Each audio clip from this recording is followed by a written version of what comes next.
गोविंद के परम धाम जाने की कथा सुनिए। डॉक्टर श्याम सुंदर पराशर जी की यह अद्भुत कथा। आज की इस कथा में भक्तों गोविंद के परम धाम जाने की कथा वर्णित की गई है। किस प्रकार पांडवों ने अपना देह त्याग किया तथा परीक्षित को राज्याभिषेक करके आगे किस प्रकार कलयुग का आगमन हुआ, इन सभी कथाओं को आप आज की इस कथा में सुनेंगे। तो ध्यान से आज की इस कथा को सुनिए और प्रेम से बोलिए भक्तों श्री राधे राधे। के देख करके सुन करके हृदय बड़ा भयभीत हो रहा है। हमारा प्रिय अर्जुन भी देखो 7 महीने हो गए, सूचना तक अपनी कुशलता की नहीं पहुंचाई। चिंता व्यक्त कर ही रहे थे, इतने में अर्जुन आ गए। और जो अर्जुन की हालत देखी तो और अधिक घबरा गए। अर्जुन, सबको विस्मित करने वाला तुम्हारा परम तेजस्वी मुखमंडल आज कांतिहीन क्यों हो गया, श्रीहीन क्यों हो गया? कौन सा महापाप तुमने कर दिया जिससे तुम्हारी श्री समाप्त हो गई? कहीं प्रतिज्ञा भंग तो नहीं हो गई? कहीं शरणागत की रक्षा करने में असमर्थ तो नहीं हो गए? कहीं तुम्हारे द्वारा गो हत्या विप्रवध आदि तो नहीं हुआ? हजारों प्रश्न अर्जुन सिर हिलाते रहे। अच्छा, तो द्वारका में तो सब राजी खुशी है ना? द्वारका की कुशलता का प्रश्न सुनते ही अर्जुन चरणों में गिर पड़े और यदुवंश के संहार का पूरा प्रसंग सुना दिया। वंचितो हम महाराज हरिणा बंधुरूपिणा येन मे पहतं तेजो देव विस्मापनम महत्। बड़े बड़े देवताओं को विस्मय में डालने वाला वह मेरा दिव्य तेज प्रभु के साथ ही परम धाम चला गया। एक एक प्रसंगों का भगवान की कृपा से जोड़ करके अनुभव किया, वर्णन किया और बता दिया कि 56 करोड़ यदुवंश में केवल चतुःपंचावशेष भयंकर गृह युद्ध हुआ, जिसमें सिर्फ 4-5 बचे हैं, बाकी सब समाप्त हो गए।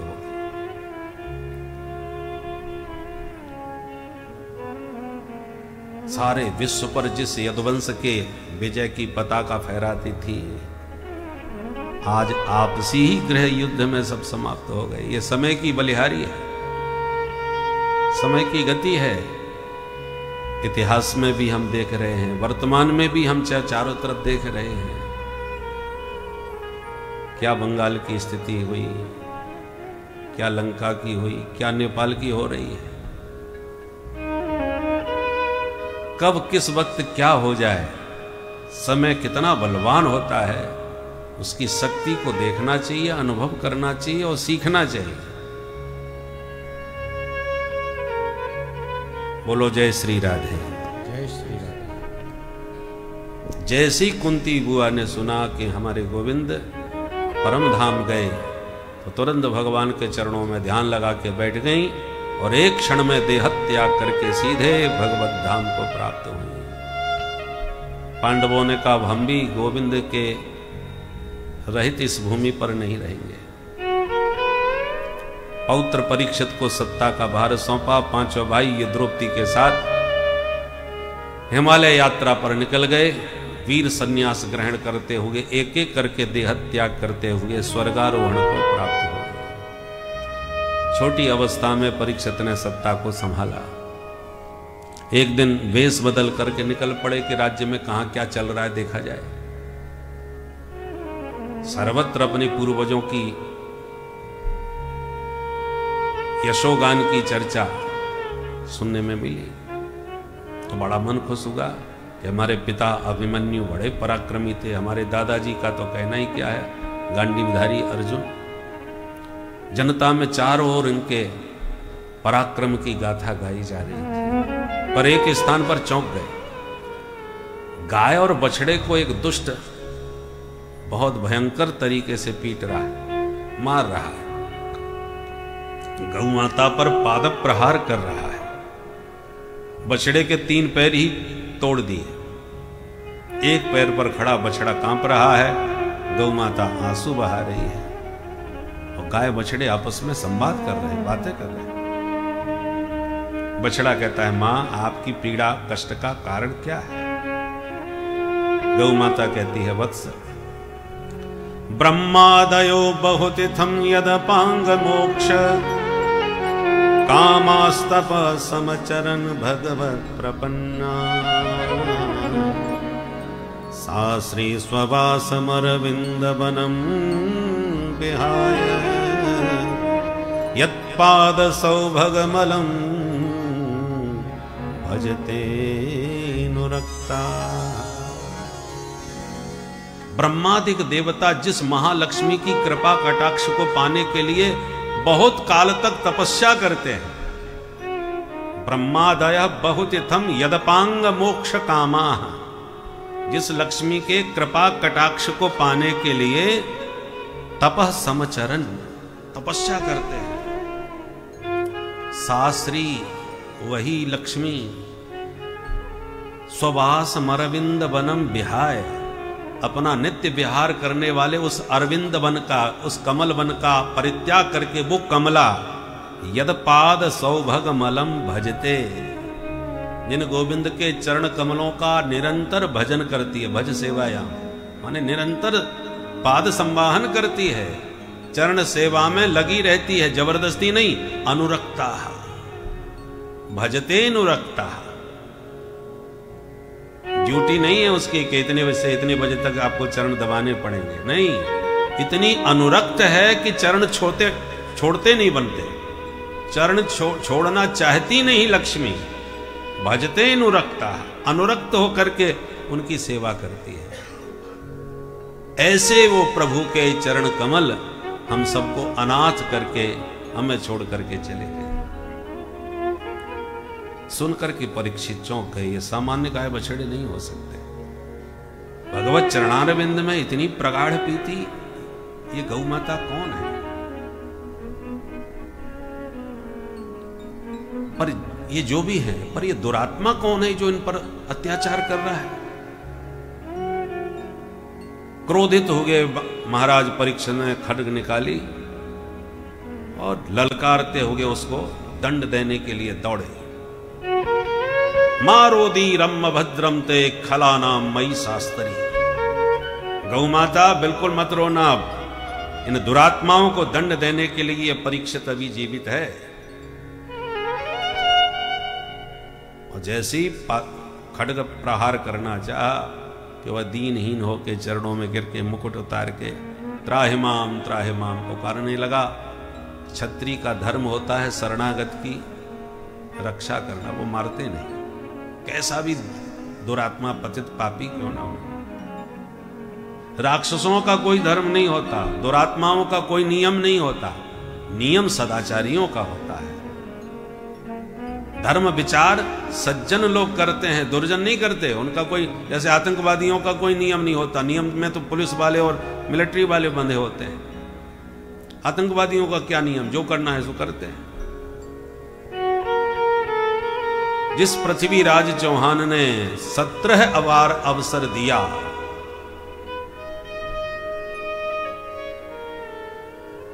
छोड़ दिया, युद्ध में हार गया तो छोड़ दिया, और उस दुरात्मा ने एक भी मौका नहीं दिया।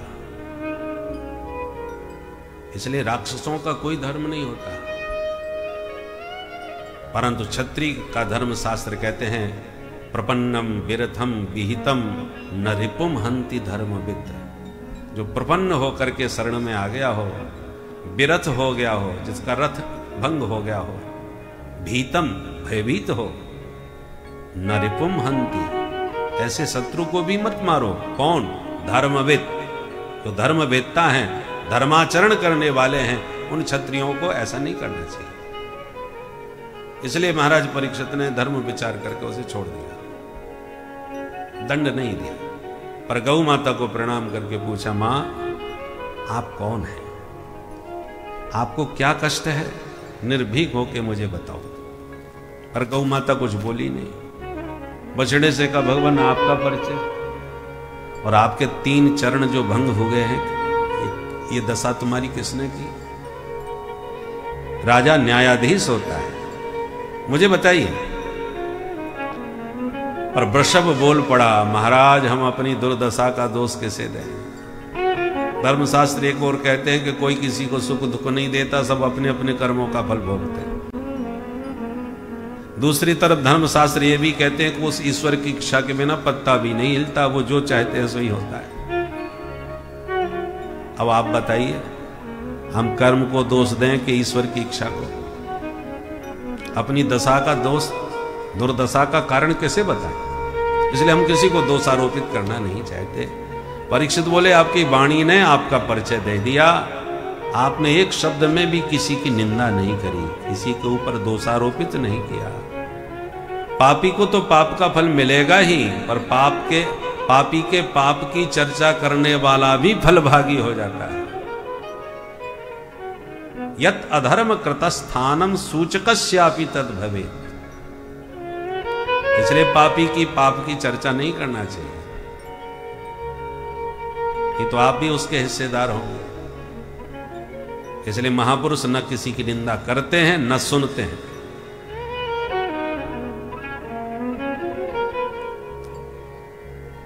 महाराज परीक्षित बोले, आप साक्षात धर्म हैं। धर्म के 4 चरण होते हैं, सत्य तप दया शौच। आज केवल सत्य पर अवलंबित धर्म रह गया है, 3 चरण भंग हो गए। तप गया, दया गई, शौचाचार, पवित्रता समाप्त हो गई।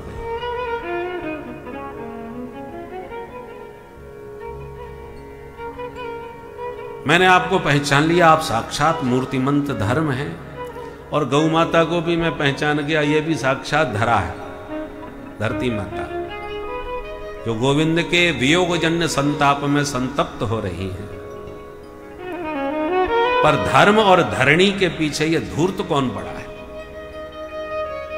ये हमको अभी तक समझ में नहीं आया। क्यों भाई, तुम्हारा परिचय क्या है, तुम बताओ। तब हाथ जोड़ के बोला, सरकार मेरा नाम है कली, मैं कलियुग हूं। महाराज परीक्षित बोले, अरे दुष्ट, बिना वीजा पासपोर्ट के हमारे देश में कैसे घुस आया? निकल यहां से तुरंत बाहर। कलयुग बोला, बाहर निकल के जाऊंगा कहां महाराज? अखिल भूमंडल पर इस समय आपका ही साम्राज्य है, हर जगह आपका राज्य है।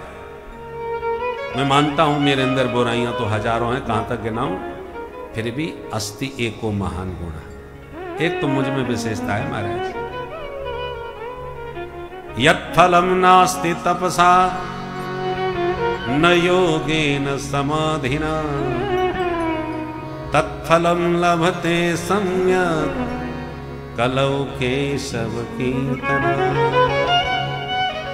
अन्य युगों में तपस्या करके, यज्ञ करके, ध्यान करके जो फल मिलता है, वो हम केवल हरिनाम संकीर्तन से जीवों को प्राप्त करा देते हैं। हरेर नामैव केवलम। एकाकारम कलिम दृष्ट्वा। कलयुग के इस गुण पर महाराज परीक्षित प्रसन्न हो गए। गुण तो बड़ा प्यारा है भाई। अन्य युगों में जो कल्याण के हेतु हैं वो बड़ी कठिन है। यज्ञ करना इतना सरल नहीं, ध्यान लगाना इतना सरल नहीं, परंतु हरिनाम संकीर्तन में कोई कठिनाई नहीं। यज्ञादि कर्मों में तो शौचाचार का बहुत विचार करना पड़ेगा। ब्राह्मण का मंत्र शुद्ध हो, विधि शुद्ध हो, सामग्री शुद्ध हो। कलयुग में कहां संभव है? सामग्री में कितनी अशुद्धि, हर चीज में मिलावट है। सामग्री शुद्ध जुटा भी लोगे तो शुद्ध घी भी यदि मिल जाएगा तो शुद्ध ब्राह्मण, शुद्ध मंत्रोच्चारण सस्वर, इन सबका सामंजस्य स्थापित करना कलयुग में बहुत कठिन है। तो यज्ञ सफल कैसे हो? पहले तो देवता प्रत्यक्ष आकर के यज्ञ भाग स्वीकार करते थे, तो इसलिए कलयुग में हर चीज में मिलावट होने के नाते सफलता साधन में सफल होना बहुत कठिन है, और हरि नाम में कोई कठिनाई है। नाम पहले भी वही था, नाम आज भी वही है, उसमें कोई मिलावट नहीं, कोई गड़बड़ नहीं, और उसका नाम उच्चारण करने में कोई विधि विधान भी नहीं कि अमुक उसका अधिकारी है अमुक नहीं। और उसमें तो विधि में अधिकार का निरूपण भी है, अमुक यह काम कर सकता है, अमुक को अधिकार नहीं है। और हरिनाम में तो सबका अधिकार है, सब अधिकृत हैं, नाम वही है, लेना भी सरल है। जिह्वा च वशवर्तनी, जिह्वा भी आपके पास है, बोल सकते हो। सुलभम भगवन नाम, जिह्वा च वशवर्तनी तथापि नरकम यान्ति किमाश्चर्यमतः परम। भगवान का नाम कितना सरल है, सुलभ है। जिह्वा भी आपके पास है जिससे आप गा सकते हो, बोल सकते हो, और इसके बाद भी हम निरंतर नरक की ओर बढ़ते चले जा रहे हैं, पतन की ओर जा रहे हैं। इससे बड़ा आश्चर्य और क्या हो सकता है। कलयुग के इस गुण पर रीझ कर महाराज परीक्षित ने कहा कि भाई 1-2 नहीं, हम 4-4 कमरे खोल देते हैं, आराम से सपरिवार रहो। कमरा नंबर कौन कौन सा? 4 नंबर बताए। द्यूतम पानम स्त्रिय सूना, जहां जुआ खेला जाता हो उस घर में रहो, जहां मदिरा पान किया जाता हो उस घर में रहो, जहां व्यभिचारी लंपट पुरुष रहते हो उस घर में रहो, और जहां जीव जंतुओं की हिंसा होती हो वहां रहो। 4 स्थान के। कलयुग बोला जय हो महाराज, जैसा यात्री वैसी कमरे। आपने हमारे दोषों पर दृष्टि रख करके ऊट पटांग स्थान हमको रहने के लिए दे दिए। अरे कम से कम एक गुण आपको भला लगा तो एक तो भला सा स्थान दो हमको। बोलो क्या चाहते हो? तो पुनश्च याचमानाय जात रूप मदात प्रभु, पुनः याचना करने पर इसने जात रूप माने सोना, स्वर्ण में निवास मांगा। जात वेदो महावह हिरण्य वर्णाम हरिणी, तो स्वर्ण में जब इसने निवास मांगा तो इसके गुण पर रीझे हुए परीक्षित ने तुरंत कह दिया तथास्तु, जाओ दिया। कलि प्रसन्न हो गया और गौ माता को प्रणाम करके परीक्षित महाराज अपने भवन में चले गए। एक दिन स्वर्ण मंडित मुकुट धारण करके मृगया हेतु निकल पड़े तो शिकार खेलते खेलते दिग्भ्रमित हो गए, रास्ता भटक गए, और दिन भर के भूखे प्यासे भटके राजा सूर्य ढलते सूर्यास्त के समय समीक मुनि के आश्रम में पहुंच गए। पहले आश्रम जंगलों में ही हुआ करते थे। राजा ने आवाज लगाई, महाराज कोई है? कोई प्रत्युत्तर नहीं मिला। तो कहा आश्रम में कोई नहीं। जैसी झोपड़ी में झांक करके देखा तो महात्मा तो ध्यानावस्थित तद्गतेन मनसा, ध्यान मग्न महात्मा बैठे दिखाई पड़े। तो राजा को देखो, एक तो भूखे थे, भूख में थोड़ी स्वभाव में चिड़चिड़ापन आ जाता है, भूखे व्यक्ति को बहुत जल्दी क्रोध आता है, और उस पर भी राजा चक्रवर्ती सम्राट, राजा महाराजाओं को महाराज लोग जहां जाते हैं वहीं पर जय जयकार होती है। आइए महाराज, फूलों की बरसात, माल्यार्पण, जोरदार स्वागत राजा महाराजाओं का हुआ करता है। यहां पर मांगने पर पानी नहीं मिल रहा, जय जयकार की तो बात छोड़ो, तो और ज्यादा मूड खराब हो गया। हम चक्रवर्ती सम्राट आश्रम में आए, स्वागत सत्कार तो दूर रहा, मांगने पर पानी नहीं मिल रहा यहां, और ये बाबा जी बैठे आंख बंद किए, निश्चित रूप से समाधि का नाटक कर रहे, सोच रहे होंगे चिल्ला के चला जाएगा, कौन चक्कर में पड़े। मृषा समाधि आहोश्वित, निश्चित रूप से इनकी झूठी समाधि है, परंतु परीक्षित है ना, बात बात में हर चीज की परीक्षा लेते हैं। तो बाबा की समाधि असली नकली कैसे पता चले? मृत सर्प दिखाई पड़ गया, उसी को धनुष से उठा करके महात्मा के गले में लपेट दिया परीक्षार्थ। और महात्मा की समाधि सच्ची थी। यथावत बैठे रहे। राजा तो चले गए, पर यह दृश्य एक बालक ने देखा, दौड़ता हुआ गया और समीक महाराज के पुत्र को सारा समाचार सुना दिया। जैसे ये समाचार बालक ने सुना कि मेरे पिता का अपमान सर्प से किया सम्राट ने, क्रोधित होकर बालक ने खूब खरी खरी सुनाई, और केवल सुनाई नहीं, शाप ही दे दिया। इति लंघित मर्यादम तक्षकः सप्तमे हनि दंशति स्म कुलांगारम् नोदितो मे तदद्रुहम्। अरे कुलांगार, तूने मेरे पिता का अपमान सर्प से किया है परीक्षित, तो साफ देता हूं आज से ठीक सप्तमे हनि, 7वें दिन तुझे तक्षक नांग डसेगा। बाघ वज्रम विससर्जः, उस ऋषि कुमार ने वाणी का वज्र छोड़ दिया। ब्राह्मणों की शक्ति वाणी में ही होती है, क्षत्रियों की शक्ति बाणों में। दौड़ता हुआ बालक आया, पिता के गले में मरा सर्प देखा तो मुक्त कंठो रुरोध, एकदम उच्च स्वर से बालक ने रोना चालू किया। रोने की आवाज सुनते ही समाधि खुल गई, गले का सांप उतार के फेंक दिया। बच्चे से पूछा, बेटा ऐसे क्यों रो रहा है, क्या बात हो गई? पूरी कहानी सुना दी। जैसे ही सुना, मेरे पुत्र ने सम्राट को शाप दे दिया, वो भी 7वें दिन मरने का। बहुत दुखी हो गए, बेटा तूने बड़ा भारी अनर्थ कर दिया। इस देश को ऐसा सदाचारी धर्मनिष्ठ राष्ट्रभक्त राजा बार बार मिलने वाला नहीं है। अब तो जितने राजा मिलेंगे सब धर्मनिरपेक्ष ही ज्यादा मिलेंगे। धर्मात्मा राजा सुदुर्लभ होता है, प्रजा का समष्टि सौभाग्योदय होता है, तब सदाचारी धर्मनिष्ठ राजा उस राष्ट्र को प्राप्त होता है। एक तो व्यक्तिगत दुर्भाग्य सौभाग्य होता है, और एक सारे देश का समस्त देशवासियों का मिलकर के दुर्भाग्य और सौभाग्य बनता है, उसको समष्टि कहते हैं। एक व्यष्टि माने अपना व्यक्तिगत, और एक समष्टि माने सार्वजनिक। कुछ सौभाग्य आपका, कुछ सौभाग्य हमारा, इस प्रकार से सारे जीवों का, देशवासियों का मिलकर के एक सौभाग्य, और फिर कुछ दुर्भाग्य तुम्हारा हमारा सबका मिला करके फिर दुर्भाग्य का पल्ला भारी। तो यदि जिस राष्ट्र में दुर्भाग्य का पाला भारी हो जाता है, उस राष्ट्र का तख्ता पलट हो जाता है।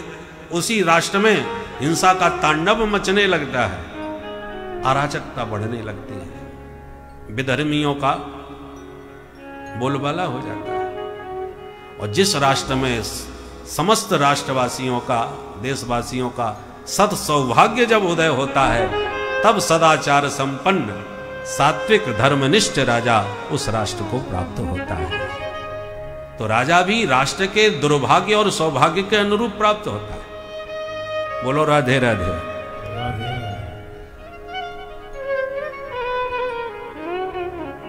अब जब राजा ही नहीं रहेगा, फिर तो अराजकता फैलेगी, जिसको जो करना हो वो करेगा। तुमने इतने बड़े सात्विक सदाचार संपन्न राजा को इतना भयंकर शाप दे दिया, उतनी छोटी सी बात पर। बहुत डांटा समझाया, परंतु अब जो होना था हो गया। एक शिष्य को भेज करके सारी घटना से राजा को अवगत कराया। परीक्षित को जैसे ही पता चला, आत्मग्लानि से भर गए, पश्चाताप करने लगे। ये राजा की सात्विकता का ही परिचय है, जो सम्राट होने पर भी विप्रशाप मिलने के बाद विप्रद्रोही नहीं बने।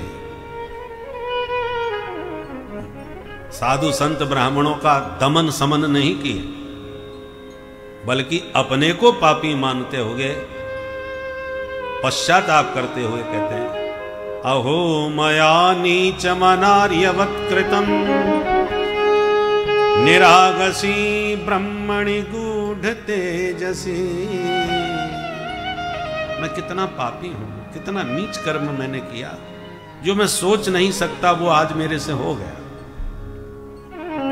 इस पापी शरीर को पल भर भी नहीं रखना चाहिए, और साप भी मिला है तो 7वें दिन मरने का मिला है तो 7 दिन तक तो रहना पड़ेगा। सर्वस्व त्याग करके अनशन व्रत लेकर के महाराज परीक्षित गंगा तट पर जा पहुंचे।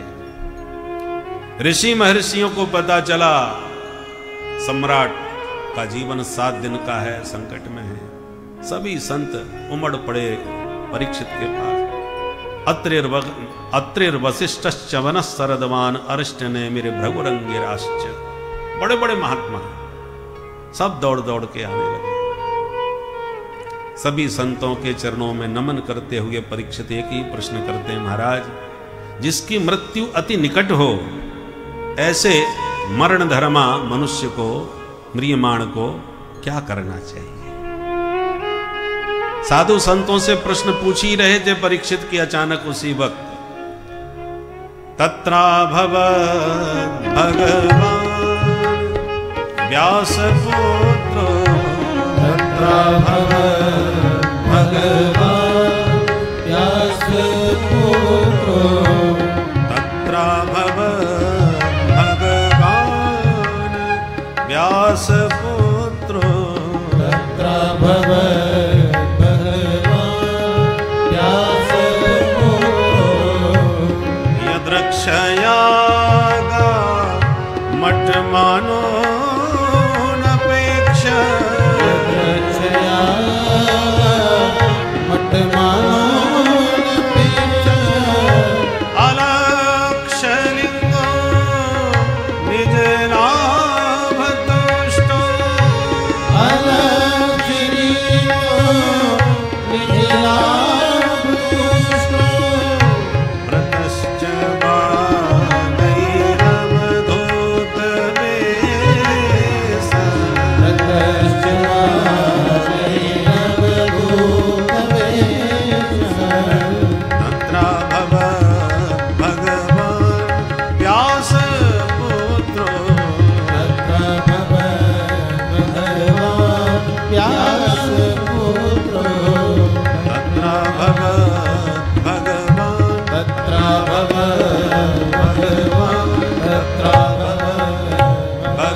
भगवान व्यासपुत्र अभवत।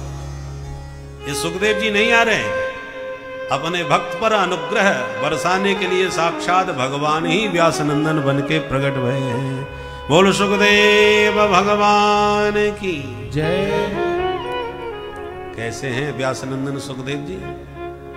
अलक्षलिंग, स्त्री पुरुष भेद रहित, ऐसे परमावधूत हैं कि उनको यह भी नहीं मालूम स्त्री पुरुष किसे कहते हैं।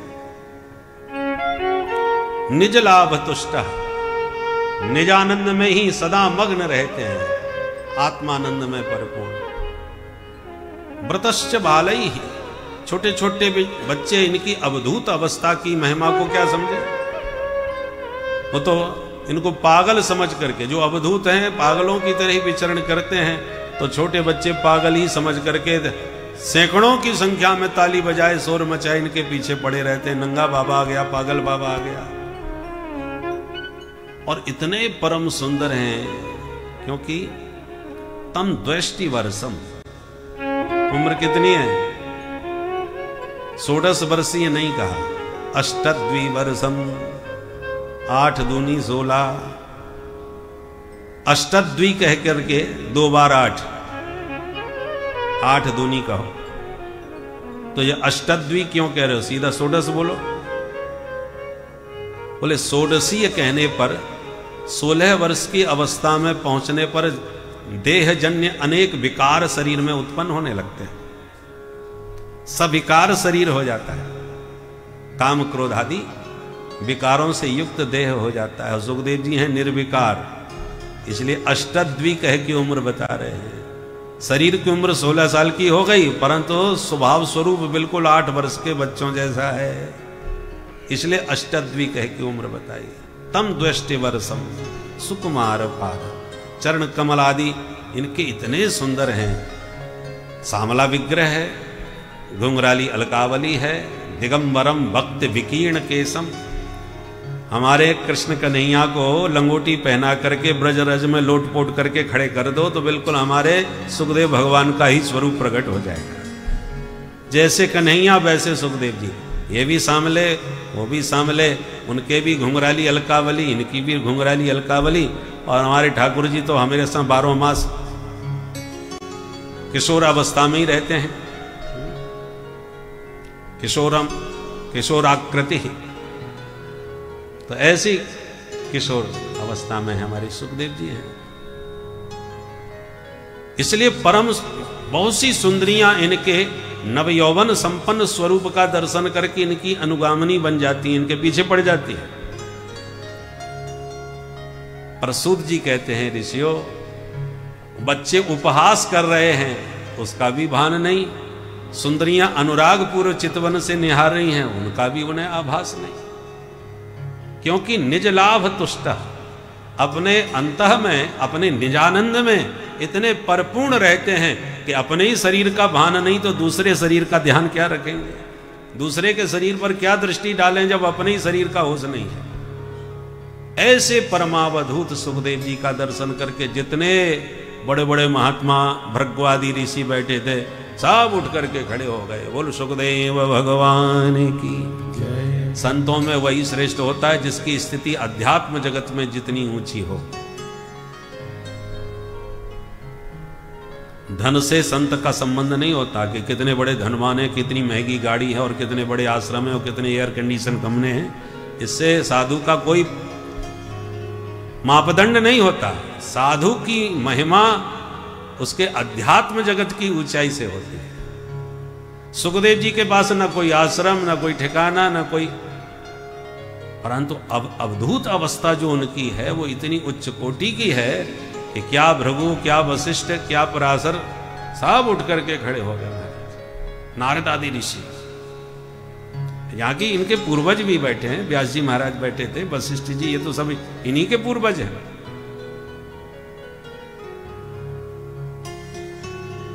परीक्षित समझ गए ये सामान्य महापुरुष नहीं, देखने में उम्र तो छोटी है, अवस्था छोटी है, और जब ऐसे ऐसे दिग्गज महात्मा इसके स्वागत में खड़े हैं तो ये निश्चित रूप से असाधारण व्यक्तित्व है। परीक्षित जान गए, तुरंत आसन दिया, पूजन किया, प्रणाम किया। अब जो स्त्रियों की और बच्चों की भीड़ थी वो सब आंखें फाड़ के देख रहे हैं, भगवान इसको पागल बाबा समझ रहे थे, हम तो मजाक उड़ा रहे थे। ये बाबा तो भाई कोई उच्च कोटि का महात्मा निकल पड़ा, इतने दाढ़ी पूंछ वाले बाबा इसको प्रणाम कर रहे हैं। दूसरा कहता है बाबाओं को छोड़ो, चक्रवर्ती सम्राट उनकी पूजा कर रहे हैं। बच्चे आप उसमें बोले अब जल्दी खिसक लो, नहीं कहीं अपनी पिटाई ना हो जाए यहाँ पर। यदि उन्हें पता चल गया कि हम इनका मजाक उड़ाते थे निश्चित पिटेंगे यहाँ पर। सारे बच्चे भाग खड़े हो गए। ततो निवृत्ता ह्यबुधा स्त्रियोर भका, स्त्रियोर भका, स्त्री और अभक माने बालक, बालक स्त्रियों की जो भीड़ थी निवृत्ता, सब पलायन करके भाग गए उनका प्रभाव देख करके। परीक्षित ने पूजनोपरांत कहा, भगवान आप जैसे सिद्ध संतों का स्मरण करने मात्र से ही पाप साफ हो जाते हैं। राजा परीक्षित, जिनको 7 दिन में ही सर्पदंश द्वारा मृत्यु का श्राप मिला था, किंतु प्रभु की कथा एक ऐसे परमहंस के मुख से सुने कि उन्हें अपनी मृत्यु का ध्यान भी ना रहा, और वो कथा में इतने मस्त हो गए कि खुशी खुशी हर कथा, ईश्वर की हर लीला का वर्णन सुनते रहे। तो संत महात्माओं के मुख से जो वाणी निकलती है वह एक प्रकार से देववाणी ही होती है, जो आपके मन को ईश्वर की तरफ एकदम मोह लेती है। तो इस संत रूपी परमहंस के इस भागवत कथा रूपी अमृत वचनों को सुनकर जिस प्रकार से राजा परीक्षित का उद्धार हुआ, उसी प्रकार से हम आप भी इस कथा को प्रेम से सुने और सिर्फ अपने उद्धार की कामना लेकर अपने मन में इस कथा को सुने, जिससे हमारा भी उद्धार हो भक्तों। तो प्रेम से बोलिए भक्तों, श्री राधे राधे।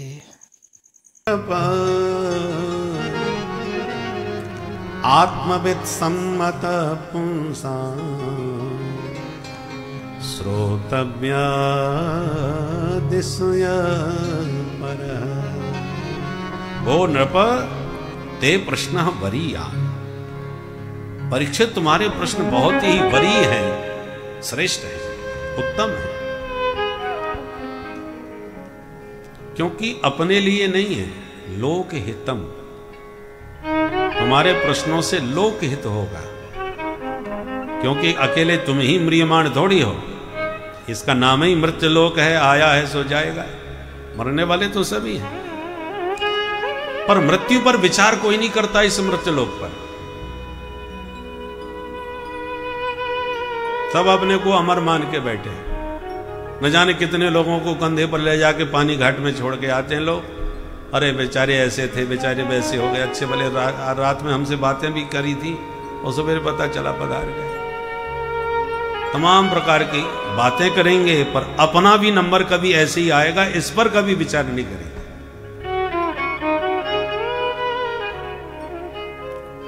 पश्यन्नपि न पश्यति। सब देख रहा है, समझ भी रहा है कि नंबर तो एक दिन हमारा आएगा, फिर भी देखना नहीं चाहता, सोचना नहीं चाहता। बिल्ली कबूतर को देखती है, कबूतर डर जाता है, तो डर के भागता नहीं, आंख बंद कर लेता है। मुझे बिल्ली नहीं दिख रही, मैं क्यों डरूं? अरे भाई, तुझे नहीं दिख रही, पर बिल्ली को तो तू दिख रहा है। आंख बंद करना कोई समाधान है?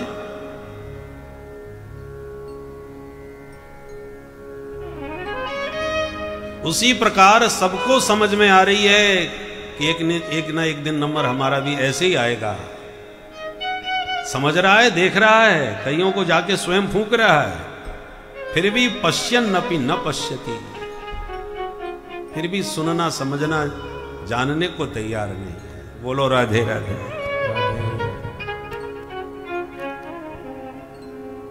मृत्यु लोक है, माने जो आया है उसे मरना तो पड़ेगा, मृत्यु का सामना करना ही पड़ेगा। अब रो के जाओ चाहे हंस के जाओ, पर जाना तो एक नहीं पड़ेगा।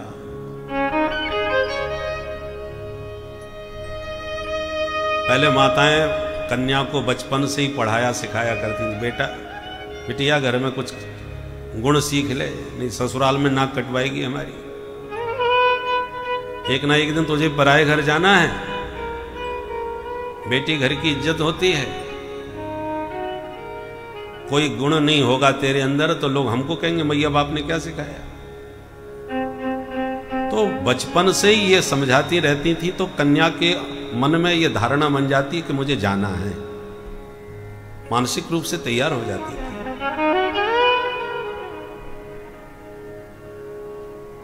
आजकल तो वो बात नहीं, आजकल तो मोबाइल का युग है। कन्या जब विवाह के समय पहले पुराने जमाने में जाती थी, भयंकर रोती थी महाराज। एक बार एक गांव में गए हम, एक के घर में पधरावनी के, तो चले गए। इतना तेज रोने की आवाज आई, गांव में घुसते ही तो हमने सोचा कोई कांड हो गया भाई। हमने लोग क्या सोचेंगे, अच्छे महाराज जी पधारे, हमको नहीं रहा। अच्छा, जो लेने आए थे उन पे कोई प्रभाव नहीं, वो तो आराम से चले जा रहे, और रोने की आवाज़ सुन सुन के हमारी धड़कन बढ़ी कि आखिर बात क्या है, इतना तेज विलाप क्यों हो रहा है। नहीं रहा गया तो हमने एक से पूछा कि इन पर कोई फर्क नहीं पड़ रहा, तो क्या कांड क्या है ये? भाई इनके घर में जा रहे हैं तो इनको सोचना चाहिए ये रोना गाना क्या चल रहा है। जब एक से पूछा क्या बात है ये, बोले नहीं महाराज बिटिया जा रही है ससुराल। हे भगवान, इतना भयंकर विलाप। आज भी ऐसा दृश्य देखने को यदा कदा मिलते हैं। अब वो बात नहीं है, क्योंकि आजकल मोबाइल में वीडियो कॉल के द्वारा पहले ही देख लेते हैं घर मकान दुकान कैसा क्या है। पहले कन्या को पता ही नहीं होता था कि हम कहाँ जाएंगे, कैसा होगा घर परिवार। तो बेचारी इतनी घबराई हुई रहती है। छोटी उम्र में विवाह भी हो जाता था, इसलिए और ज्यादा घबराई होती थी, बहुत विलाप होता था। पर चाहे रोके जाओ चाहे हंस के जाओ, एक ना एक दिन ससुराल तो सबको जाना ही पड़ता है। इसलिए हमारे बुंदेलखंड का एक गीत है, चलो आपको सुनाई देते हैं। हमें पूज्य श्री शंकराचार्य जी महाराज ने सुनाया था, द्वारका पीठाधीश्वर पूर्व के। जब एक बार काशी में कथा हुई थी गंगा तट पर महाराज जी के सानिध्य में, तो शाम को एक बार बैठ के उन्होंने सुनाया। अरे लटो लगे चाहे नो नो जी, दो चार शब्द ही बुंदेली हैं, बाकी तो सब समझ में आएंगे। नो नो माने अच्छा, लटो माने बुरा। बुरो लगे चाहे नो नो जी, पर एक दिन गोनो हो नो जी। बुरो लगे चाहे नो नो जी, एक दिन गोनो हो नो जी। बुरो लगे चाहे नो नो जी, एक दिन गोनो हो नो जी। बुरो लगे चाहे नो नो जी, एक दिन गोनो हो नो जी। अरे एक दिन गोनो हो नो जी, एक दिन गोनो हो नो जी। आए ले बउआ लौटत नैया, आए ले बउआ लौटत नैया, आए ले बउआ लौटत नैया, आए ले बउआ लौटत नैया, लौटत नैया ये लौटत नैया, लौटत नैया, लौटत नैया। और चाहे तौल देव सोनो जी, सोनो जी, एक दिन गोनो होनो जी। चाहे तौल देव सोनो जी, सोनो जी, एक दिन गोनो होनो जी। बुरो लगे चाहे नो नो जी, एक दिन गोनो होनो जी। बुरो लगे चाहे नो नो जी, एक दिन गोनो होनो जी। श्री राधे।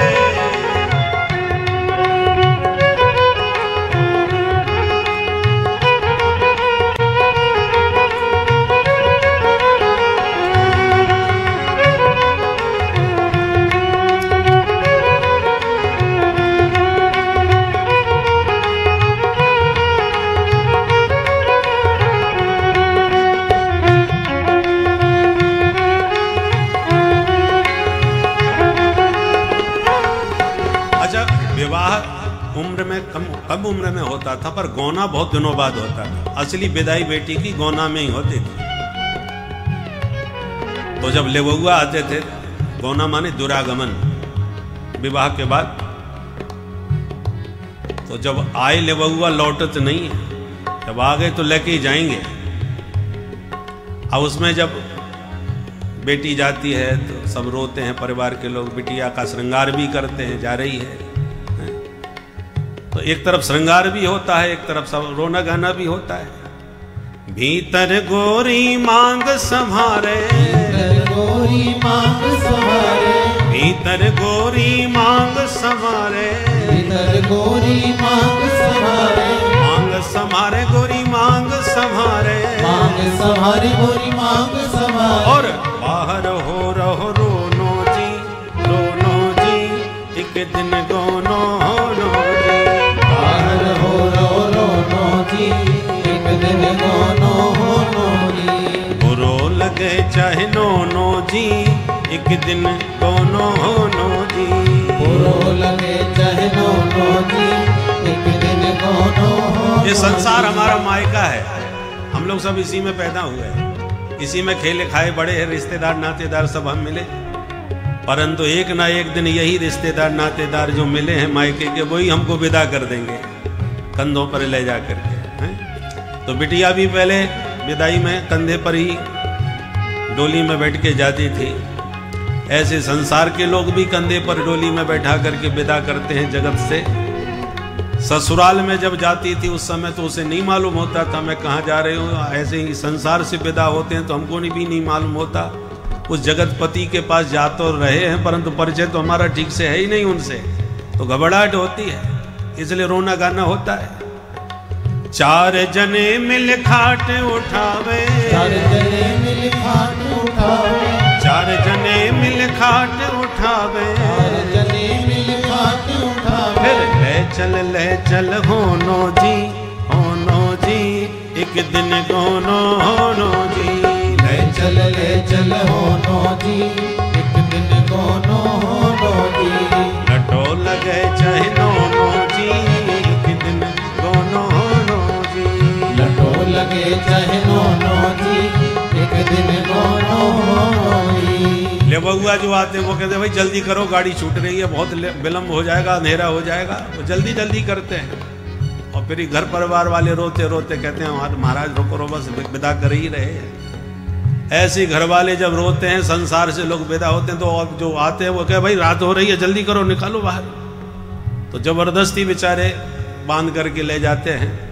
तो दोनों जगह की स्थिति ऐसी ही है, संसार से जाओ चाहे घर से जाओ, जाना तो एक न एक दिन ससुराल में सबको पड़ेगा। वो है जगतपति।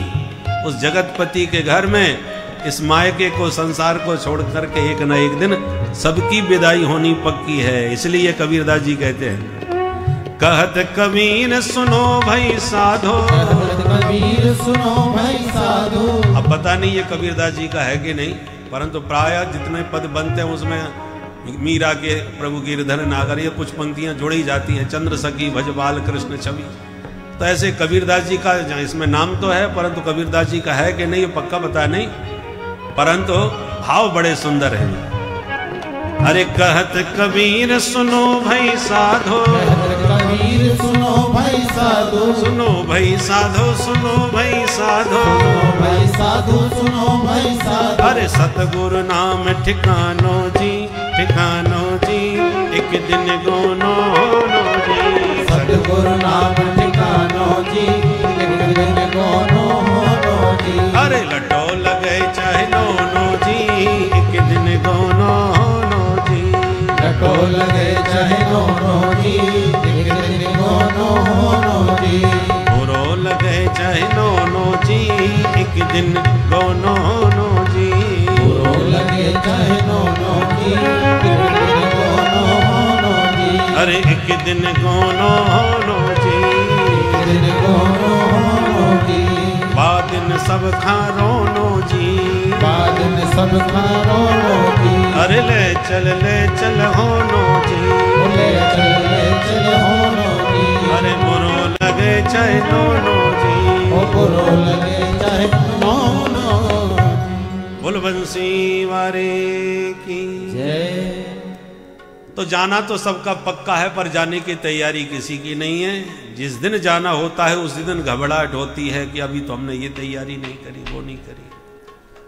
तो करना क्या चाहिए ये बताओ। सुखदेव जी कहते हैं, परीक्षित तस्मात् भारत सर्वात्मा भगवान ईश्वरो हरि श्रोतव्यः कीर्तितव्यश्च स्मर्तव्यच्छेच्छता भयम्। मौत से यदि अभय होना चाहते हो तो सर्व समर्थ सर्वशक्तिमान मृत्यु के भी जो मालिक हैं उन मुरली मनोहर माधव की चरण शरण ग्रहण कर लेना चाहिए। समर्थ की शरणागति से निश्चिंतता रहती है।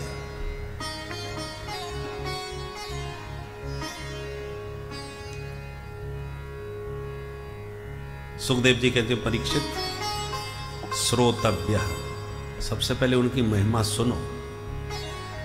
महिमा सुनने के बाद कीर्तितव्य, उनकी महिमा को गाओ, निरंतर उनके गणों का गायन करो। सुरता वक्ता कोई ना मिले तो फिर एकांत में स्मर्तव्य, पर अकेले में बैठ के स्मरण करो।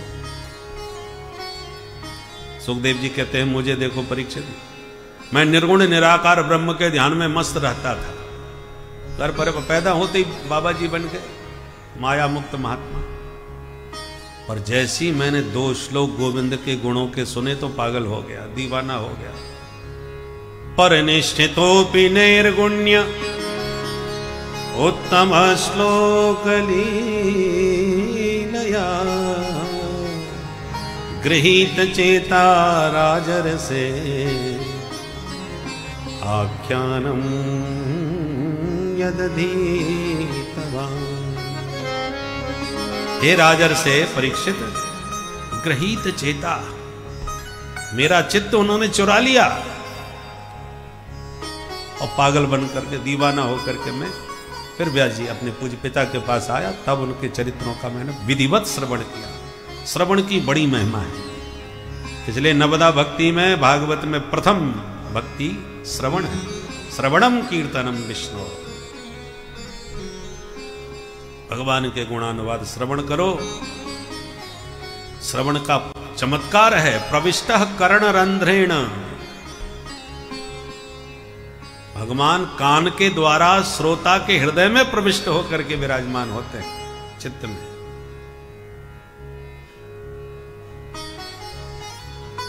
कदाचित कोई वक्ता न मिले तब फिर बैठ के आप अकेले में सुमिरन करो, ध्यान करो। ध्यान कैसे किया जाता है? तो पहले 4 बातों का अभ्यास करो। जितासनो जितश्वासो जितसंगो जितेंद्रियः। आसन सिद्ध करो।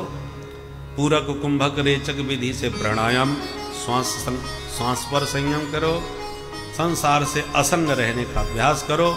इंद्रियों को अपने वश में रखो। ये 4 बातों का अभ्यास करोगे तब ध्यान जोरदार लगेगा। ध्यान भी 2 प्रकार का, स्थूल और सूक्ष्म। विश्व ब्रह्मांड में बाहर जो भी तुम देख रहे हो, दृश्यमान जगत, ये सब परमात्मा का ही स्वरूप है। भगवान के स्वरूप का ही दर्शन संसार में करो। जगत में ही जगन्नाथ को देखो।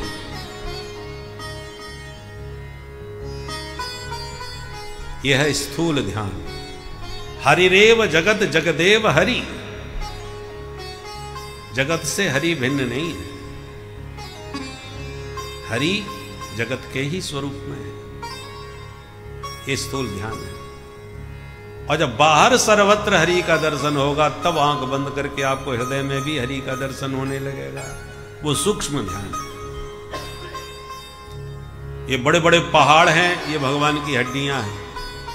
ये जितनी नदियां हैं, ये शरीर की नाड़ियां हैं। ये हरी भरी हरियाली है, ये भगवान के शरीर की रोमावली है। ये कलरव करते पक्षी आकाश में जो उड़ रहे हैं, ये भगवान की अद्भुत कारीगरी है, कृति है। चारों वर्ण, चारों आश्रम भगवान के ही 4 अंग हैं। जो भी सुंदरता तुम्हारे मन को मोहने वाली हो, वही भगवान की मधुर मुस्कान है, उसी का नाम माया है। हासो जनोन्माद करी च माया। भगवान का मंद हास्य ही माया है, जिसमें सारा जगत मोहित हो जाता है। इसलिए सब जगह भगवान की सत्ता का दर्शन करो। सिया राम मैं सब जग जानी। सिया राम मैं सब जग जानी। करम प्रणाम जोरे जुग पानी। करहु प्रणाम जोरे जुग पानी। इस प्रकार से कण कण में भगवान विष्णु का अर्थ क्या है? वे वेष्टि व्यापनोति सकलम जगत। सराफे बाजार में आप सोने की दुकान पर जाओ तो नाम रूप अलग अलग मिलेंगे। ये लर है, ये अंगूठी है, ये हार है, ये चूड़ी है। नाम आकृति अलग अलग हैं, परंतु सोने के अलावा और कुछ भी नहीं है। सब स्वर्ण ही स्वर्ण है। ऐसे नाम रूपात्मक जगत में भिन्नताएं भरी पड़ी हैं। ये पंडित जी हैं, ये ठाकुर साहब हैं, ये सेठ जी हैं, आदि आदि। व्यवहारिक तो भिन्नता है, और वस्तुतः परमात्मा के अतिरिक्त तो कुछ भी नहीं है। व्यवहार में ही भेद आवश्यक है। तत्वतः विचार करने पर सब एक ही तत्व है।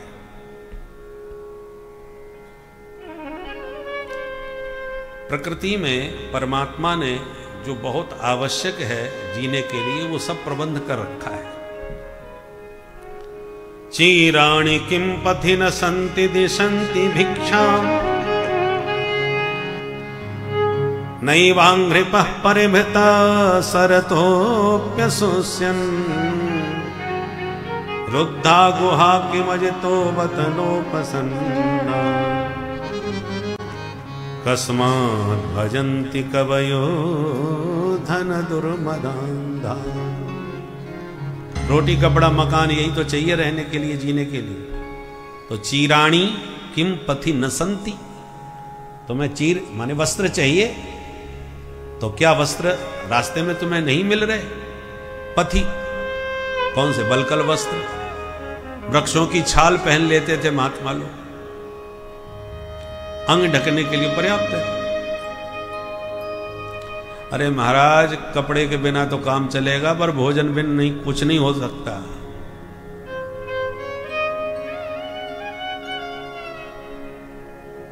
भूखे भजन न होए गोपाला, भोजन कहां करेंगे? सुखदेव जी कहते हैं अंघ्रिपाह पादपाह भिक्षाम न दिशंति। क्या इन वृक्षों ने फलाहार के रूप में भिक्षा देना बंद कर दिया है? परंतु महाराज पीने के लिए पानी, सुखदेव जी बोले सरतोप्यसोस्यन, नदियां सूख गई हैं क्या? अरे महाराज वो तो सब ठीक है, पर रहने के लिए छत तो होना चाहिए, मकान। बोले रुद्धा गुहा, पहाड़ों में जो गुफाएं हैं वो सब खत्म हो गई हैं क्या? बोले गुफाएं तो बहुत है महाराज, पर शेर भी घुस सकता है, सांप बिच्छू भी घुसे पड़े हैं, अब हम कोई काट ले तो। बोले किम अजितः उपसन्नान न अवति, क्या भगवान ने अपने शरणागतों की रक्षा का व्रत त्याग दिया है? भगवान की प्रतिज्ञा है सकरदेव प्रपन्नाय तवास्मि इति च याचते अभयम सर्वभूतेभ्यो ददामे तद्व्रतम मम। एक बार शरणागत होकर जो कहता प्रभु मैं तेरा, तो कर देता मैं अभय उसे सब भूतों से यह व्रत मेरा। भगवान कहते हैं ये एतद मम व्रतम, ये मेरी प्रतिज्ञा है भाई, कि एक बार मेरी शरण में आकर के तवास्मी कह करके मेरे बन के तो देखो। सर्वभूतेभ्यो अभयम ददामी एतद मम व्रतम, तो मैं सब प्रकार से अभय कर दूंगा। तो क्या भगवान की ये प्रतिज्ञा में जंग लग गई है कि त्याग दी है भगवान ने ये प्रतिज्ञा? ऐसा नहीं है। भगवान के इसी वचन के भरोसे पे हजारों महात्मा जंगलों में मस्त पड़े हुए हैं, गुफाओं में घुसे पड़े हैं। भोजनाच्छादने चिंता वृथा कुर्वन्ति वैष्णवा, कोई चिंता नहीं करते। अरे सरकारी कोई नौकर बन जाते हैं ना तो मस्त हो जाते हैं, ड्यूटी करें ना करें वेतन तो मिलेगा ही मिलेगा, भले ही जाकर के ड्यूटी पर अपना अखबार पढ़ते रहे, गपशप लगाते रहे, अरे देखो नेपाल में ये हो गया, अरे भैया ऐसा हुआ गया, चाय की चुस्की लेते जा रहे हैं, आनंद लेते जा रहे हैं। जिसके लिए वेतन दिया जा रहा है वो काम किंचित भी नहीं करते, और वो काम करना भी हो तो सुविधा शुल्क अलग लेते हैं। तुम्हें काम करवाना है तो पहले सुविधा शुल्क दो, फिर काम लो। सरकारी वेतन तो वो तो हमारे बाप की बपौती है, वो तो मिलेगा ही मिलेगा, सरकारी दामाद बन गया, ऐसा होता है।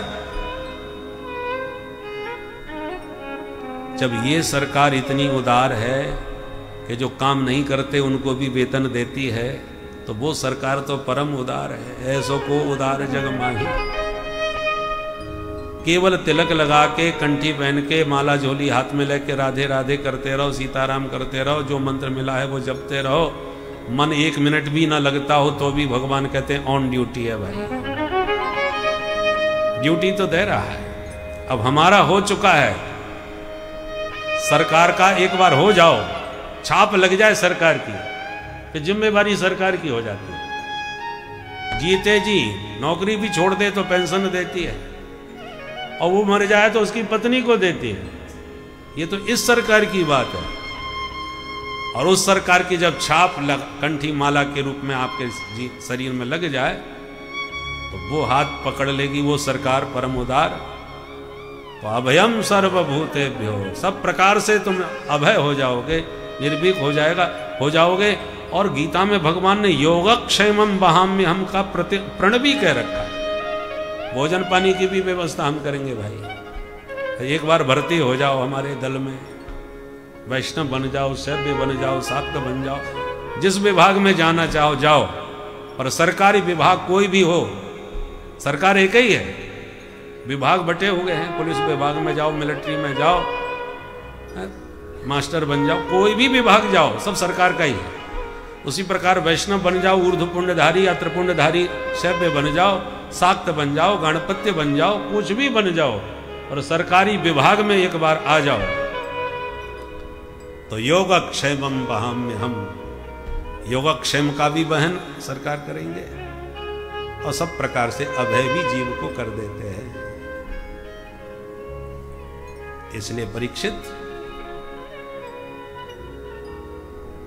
जब सब कुछ देने की गारंटी भगवान ने ले रखी है तो कस्मात भजंती कवयो धन दुर्मदान धान।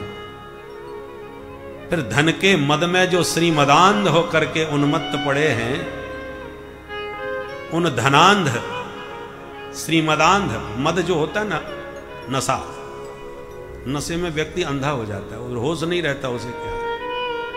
तो और मद तो उतर जाते हैं समय पा करके, पर जो पैसे का नशा है वो 24 घंटे सिर पर चढ़ा रहता है। इसलिए श्री मदांध शब्द का प्रयोग किया। श्री के मद में जो पूरी तरह 24 घंटे अंधे रहते हैं। कस्मात भजंती कवयो धन दुर्मदान धान। धन के दुर्मद, दुर्मद ये माने इसको मद को अच्छा थोड़ी कहा गया, दुर्मदान धान। दुर्मदान पूरी तरह पागल हो चुके हैं। उनकी जी हजूरी करके, उनसे आसान्वित होकर उनके पीछे पीछे क्यों भागते फिर रहे हो। आशा एक राम जी से, दूजी आशा छोड़ दे। किसी से आशा मत करो। आशा ही परमम दुखम, नैराश्यम परमम सुखम। संसार की आशा दुखदायी नहीं होती है। किसी से आशा मत करो। अपने बच्चों से भी आशा मत करो क्या बड़े होकर हमारी सेवा करेगा, कि हमारा नाम रोशन करेगा। आजकल किसी से भी आशा रखने की अपेक्षा नहीं है। इसलिए आशा एक राम जी से, प्रभु से आशा रखो और दुनिया में किसी से नहीं करो।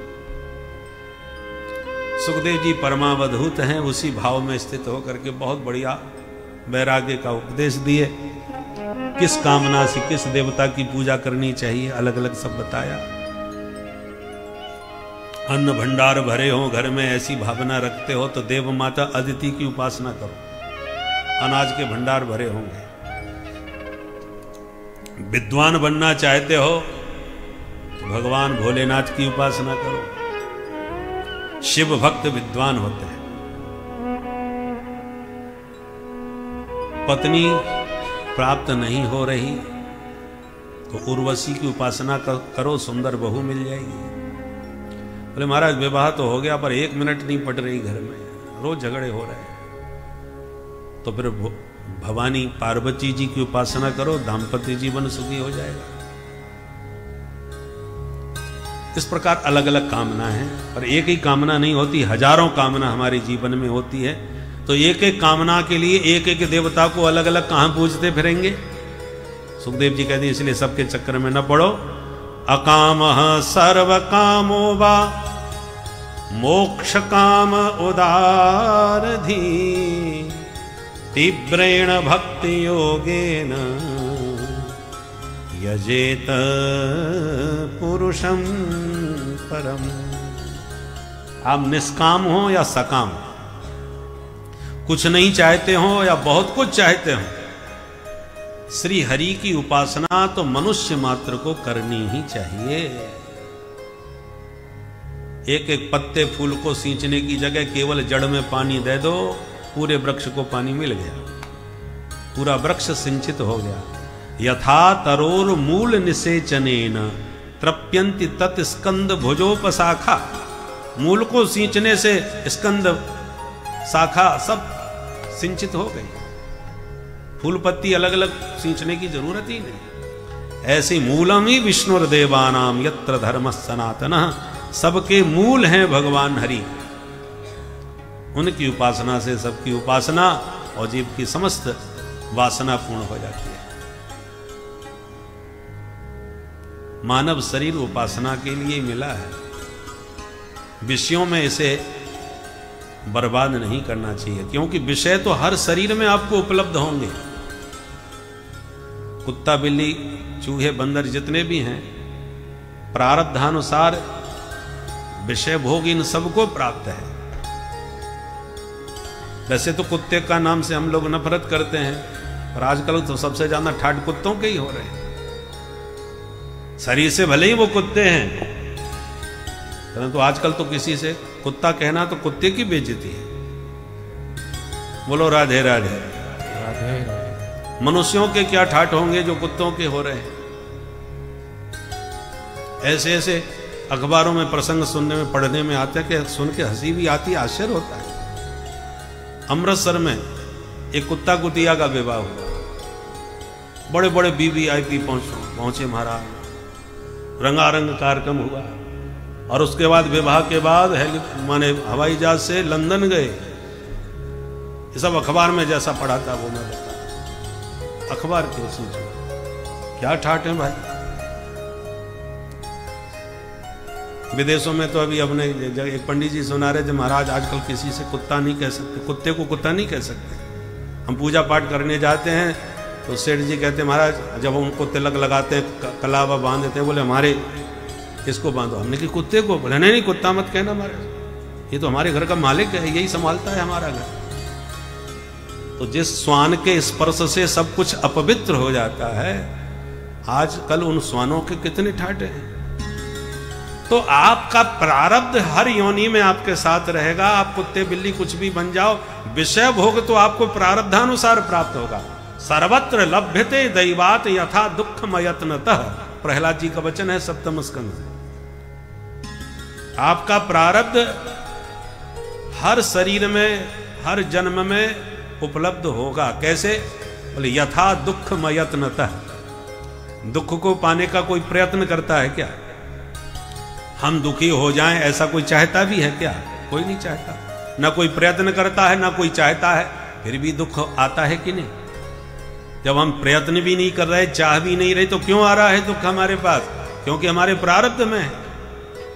और प्रारब्ध में है तो तुम चाहो मांगो मत मांगो वो आएगा और तुम्हें भोगना भी पड़ेगा। तो जैसे न मांगने पर भी न चाहने पर भी दुख आता है और भोगना भी पड़ता है, ऐसे ही तुम्हारे न चाहने पर भी न मांगने पर भी प्रारब्ध का सुख भी तुम्हें प्राप्त होके ही रहेगा। सर्वत्र लभ्यते, जहां जाओगे वही उपलब्ध होगा। भारत में ही मिले ऐसा नहीं, जो आनंद हमें भारत में मिलता विदेश में जाते हैं वही मिलता है। वही आव भगत, वही आदर सम्मान, वही खातिरदारी, वही भोजन पानी माल पानी सब जगह मिलता है। और लोग लाखों रुपया दे खर्च करके तमाम परेशान होते हैं। भाई हम प्रारब्ध में जो लेके आए वो यहां मिल रहा है, वही वहां भी मिलता है। सर्वत्र लभ्यते, कैसे? दैवात, प्रारब्धानुसार। यथा दुःखमयत्नतः, जैसे बिना प्रयत्न के दुख, ऐसे बिना प्रयत्न के सुख सामग्री भी आएगी। बहुत से प्रारब्ध के इतने धनी होते हैं, प्रबल प्रारब्ध होता है, बड़े बड़े नौकरी के लिए कितने लोग तरसते हैं, और वो एक छोड़ के दूसरी, एक को लात मारता है दूसरी नौकरी उपस्थित। प्रारब्ध जोरदार है। जब तक रहेगा तब तक मिलेगा, जिस दिन नहीं गए खत्म हो गया, समूलम विनश्यति, फिर कुछ नहीं मिलने वाला।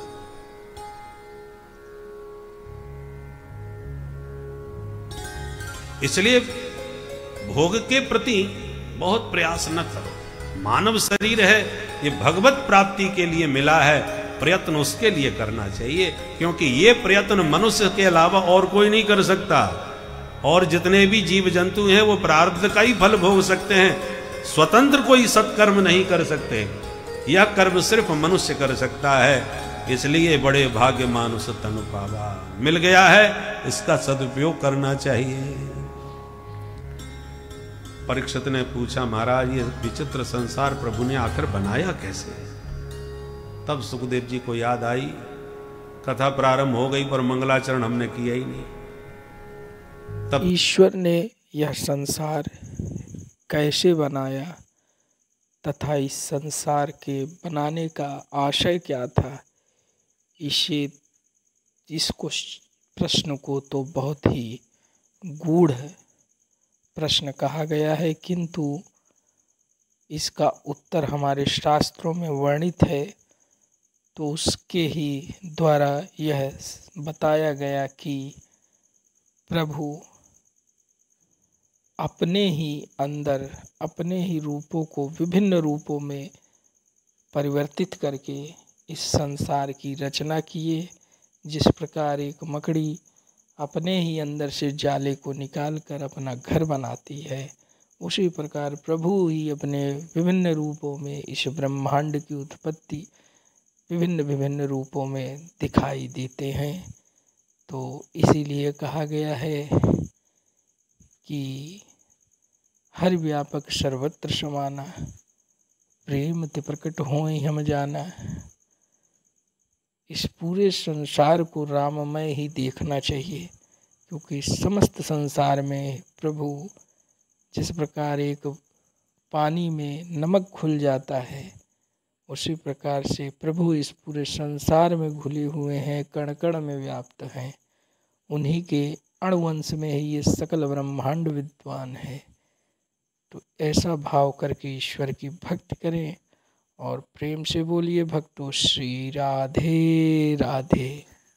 यस्य, जिसका यश श्रवण करने से श्रोता का सब प्रकार से मंगल हो जाए, वे भगवान है सुभद्र श्रव से। हर किसी का यश न श्रवण योग्य होता है, न वो कल्याणकारक होता है। चाहे जितने नेताओं का आप 40 बना लो, नौकरी बढ़ी, आपका उत्कर्ष बढ़ जाए, तरक्की हो जाए, नेताजी की कृपा से कल्याण नहीं हो सकता। रुपया पैसा थोड़ा और मिल सकता है, कल्याण तो सिर्फ भगवान के गुणगण गान करने से ही होगा। इसलिए सुभद्र श्रव से आप कितने भी बड़े तपस्वी, तेजस्वी, यशस्वी, मनस्वी सब कुछ बन जाओ, पर क्षेमम न विंदन्ति बिना यदर्पणम। जब तक भगवान के चरणों में समर्पण नहीं करोगे, तब तक कल्याण कभी नहीं हो सकता, चाहे कितने भी धुरंधर हो जाओ। विश्वामित्र जी के जीवन में क्या कमी थी? महामुनि थे, ज्ञानी थे, शुभाश्रम में रहते थे, जप जग योग्य सब हमेशा होते रहते थे, परंतु फिर भी सुबाहु मारीच आके सब चौपट कर जाते थे। जब भगवान की कृपा जुड़ी तो सारे साधन सुलभ होते चले गए, सारे यज्ञ सफल होते चले गए। अपना भी सफल किया, दूसरों का यज्ञ भी सफल किया। तो सफलता कब मिली? जब भगवान की कृपा जुड़ी। इसलिए क्षेमम न विंदन्ति बिना यदर्पणम, यत यस्मिन अर्पणम बिना क्षेमम न विंदन्ति। जिसके चरणों में समर्पण किए बिना आपका क्षेम माने कल्याण कदापि नहीं हो सकता, ऐसे प्रभु के चरणों में प्रणाम है। इस प्रकार मंगलाचरण करके, बहुत लंबा चौड़ा मंगलाचरण है। अब सुखदेव जी कहते हैं, परीक्षित सुनो, जो प्रश्न तुमने हमसे पूछा, यही प्रश्न एक दिन नारद जी ने अपने पूज्य पिता ब्रह्मा जी से भी पूछा था। ब्रह्मा जी ध्यान मग्न बैठे थे, तो नारद जी ने आके प्रणाम करके कहा, पिताजी जब सारा संसार आप ही बनाते हैं तो ध्यान किसका लगाते हैं? आपके ऊपर कौन है? तब ब्रह्मा जी मुस्कुराते हुए बोले, तस्मै नमो भगवते वासुदेवाय धीमहि।